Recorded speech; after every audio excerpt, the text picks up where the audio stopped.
আরে বল বন্ধুরা, কালকে অর্থাৎ 9 তারিখ কামোদা একাদশী ব্রত অনেকেই পালন করবে, আজকেও অনেকে পালন করছে।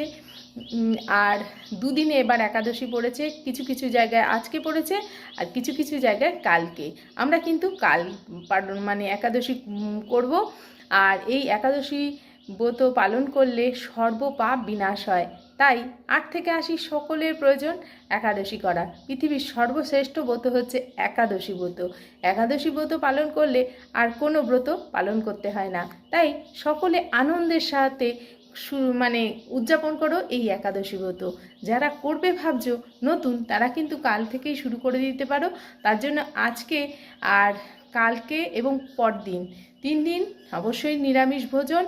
আর একাদশীর দিন পঞ্চশস্য বর্জন। একাদশীর পারণ পড়েছে বৃহস্পতিবার সকাল 5টা 20 থেকে 9টা 2 পর্যন্ত।